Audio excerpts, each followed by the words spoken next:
Hello everyone, this is Suzanne again.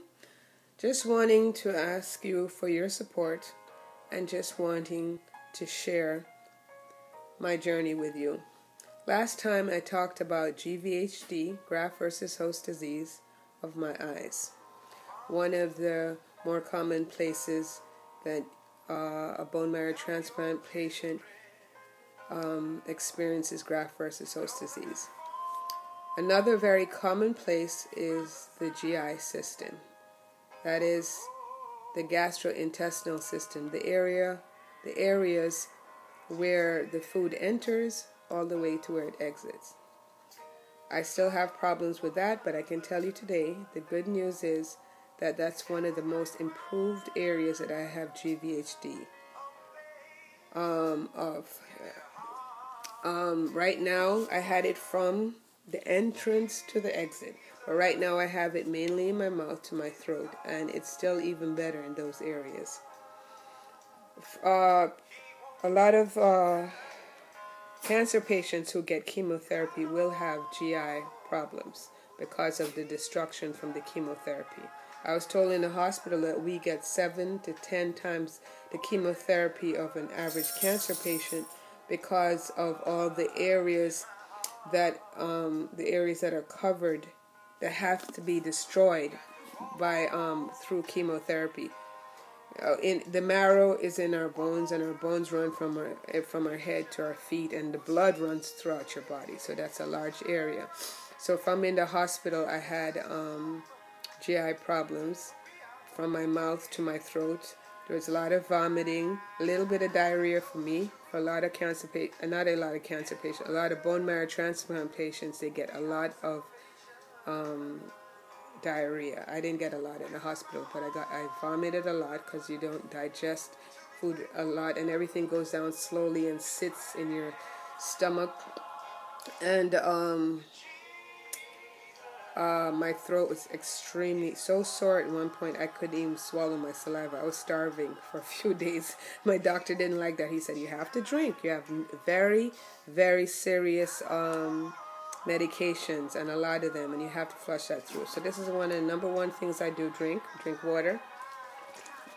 Because GvHD causes dehydration throughout your body. So you're constantly combating it with hydrating your body. It won't cure it, but it will help combat it as you're getting dehydrated. So the graft versus host disease is the attack of the immune system on body tissue of the host. The body, that body that it's put in is the host. And they say graft because the immune system was developed from the stem cells that were grafted in the body. And I got mine from my sister.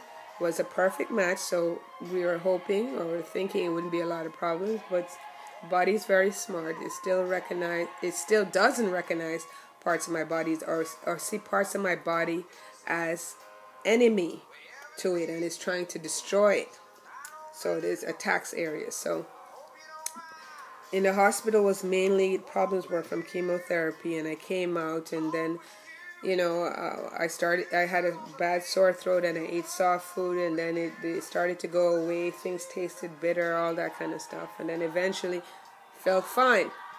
Then I started to get GI problems again, but this was from graft versus host disease, which I still have.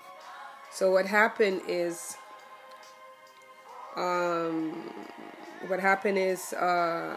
it went from my mouth all the way down. So I used to use Preparation H, and Preparation H was not for constipation. What happened is that I use the bathroom several times a day now because I juice. And when you eat mainly fruits and vegetables, things flush through your system. At that time, I was getting diarrhea a lot, months ago when I came out of the hospital and started to have the problem, maybe 5 times a day. And you get, from dehydration, you get inflammation. This is the discomfort you get different parts of your body. So you get swelling. You get places, you get sores, you get places tearing, burning.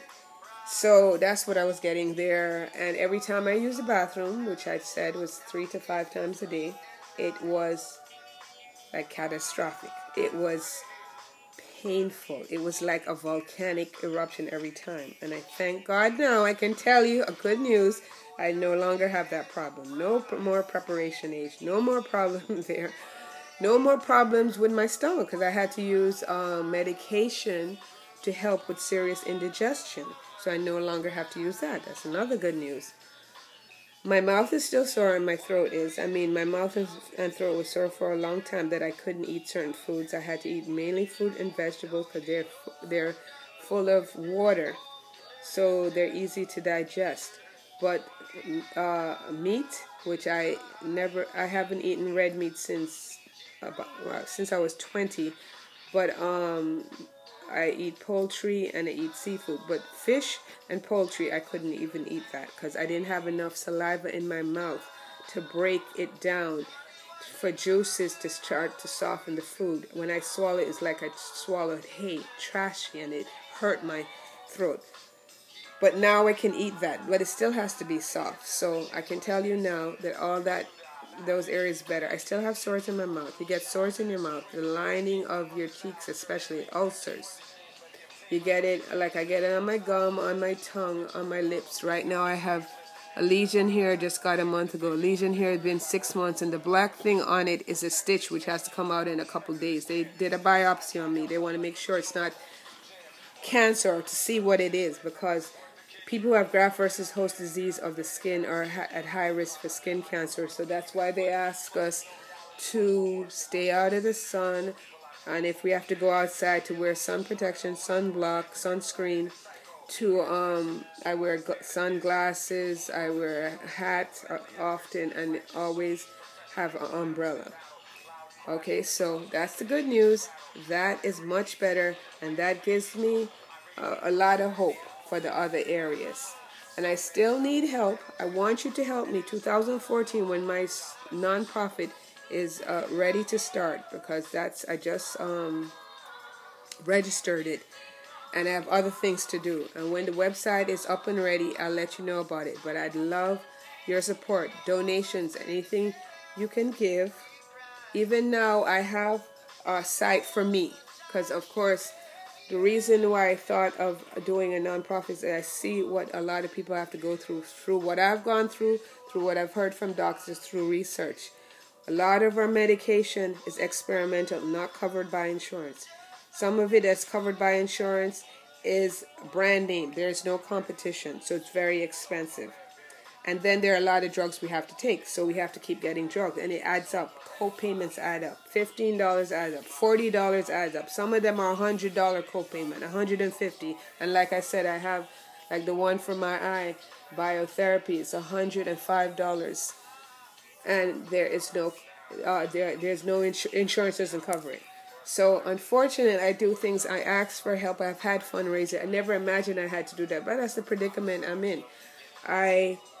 I'm on leave of absence without paying. What I get is disability insurance. That's a lot of people have to give up. Not only do they have to give up work, there are people, sometimes other family members, to go to different parts of the country to get help for their family member who is ill, who has a problem, needs a bone marrow transplant, and their housing problem. There's all sorts of stuff.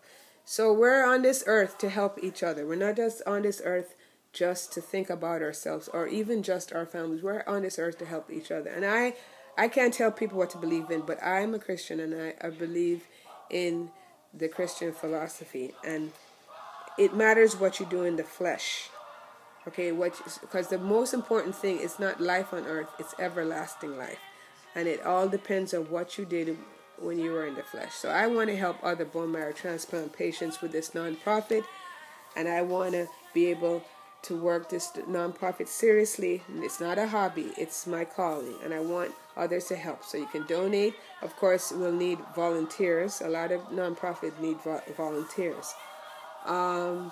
So I'll let you know about that. But in the meantime, I still have my GoFundMe account. It's www.gofundme.com 3UAUU8 www.gofundme.com 3UAU8. And in the meantime, I'll be doing brushing my teeth in the morning with a baby. This is baby toothpaste because the other things burn me. Taking the different mouthwashes that I'm supposed to use 4 times a day to wash my mouth, and drinking my water. Okay, and hopefully, so far, I have sores in my mouth, but they're getting better. And I will check out the webinar. I'm going to put the webinar back on so you can look at what people who have graft versus host disease of the mouth, the sores, what they look like in the mouth, different things. Those of you who could take it, some of you I know are softies. I'm a strong one. But anyway, and I just want you to understand, part of this is for awareness. Part of this is for awareness. I want you to be aware of what people go through, the different disorders and the different cancers, blood cancers that lead to bone marrow transplants, the different ways you can, the people who can donate, what it is to be a bone marrow donor. Also, you need to be a blood donor because I needed blood, and also how to help different nonprofits with research and different things for bone marrow patients. So I thank you for your time and enjoy your day.